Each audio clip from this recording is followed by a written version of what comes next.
देश के कुछ लोग हैं जो लॉकडाउन के नियमों को न मानने की कसम खाकर बैठे हुए हैं और इनकी करतूतों का खामियाजा पूरे देश को भुगतना पड़ता है। ऐसा ही कुछ हमें दिल्ली के जहांगीरपुरी में देखने को मिला है।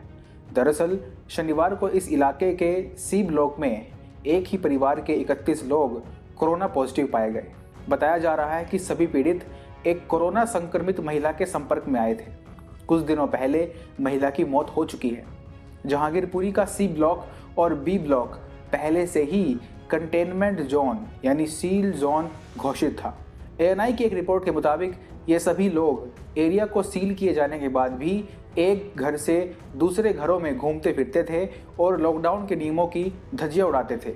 अब इन सब को कोरोना पॉजिटिव हो गया है तो इससे इस एरिया में संक्रमण के आंकड़े ऊपर जाने का खतरा बढ़ गया है। मीडिया रिपोर्ट्स के मुताबिक इस एक परिवार में 31 लोग रहते थे, जिनमें एक पति, उसकी 2 बीवियां और 19 बच्चों समेत अन्य रिश्तेदार भी रहते थे।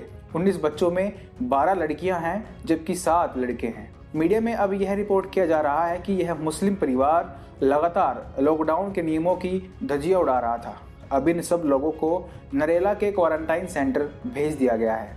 दिल्ली में कोरोना के कुल मामले 1700 को पार कर चुके हैं और इनमें से बड़ी संख्या तबलीगी जमात और धर्म विशेष से जुड़े लोगों की है। पहले तबलीगी वालों ने दिल्ली और देश के कोरोना के खिलाफ लड़ाई को कमज़ोर किया। अब उसी मानसिकता के लोग अन्य इलाकों में कोरोना वायरस को फैलाने में लगे हैं। ऐसा लगता है कि मानो इस देश का कानून इन लोगों पर लागू होता ही नहीं है। एक विशेष धर्म के कुछ लोगों ने तो मानो इस लॉकडाउन के नियमों को तोड़ने की कसम खा ली है।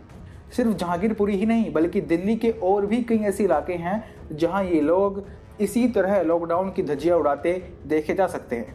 उदाहरण के लिए कुछ दिनों पहले ही जी न्यूज़ के मुख्य संपादक सुधीर चौधरी ने मुरादाबाद से एक वीडियो को पोस्ट करते हुए दिखाया था कि कैसे कुछ मुस्लिम युवक सड़कों पर टहलते और झुंड में खड़े होकर दिल्ली और केंद्र सरकार के दिशा निर्देशों को ठेंगा दिखा रहे थे।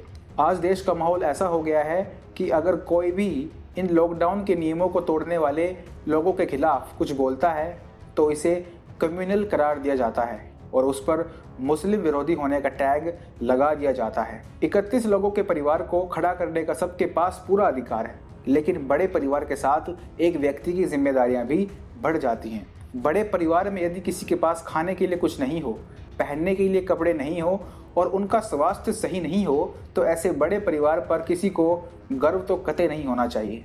ऐसे में हम देश के सभी देशवासियों और खासकर कि एक धर्म विशेष के कुछ लोगों से यह अपील करना चाहते हैं कि वे इस देश के लिए ना सही कम से कम अपने परिवार के लिए तो नियमों का पालन करने का कष्ट अवश्य कर लें।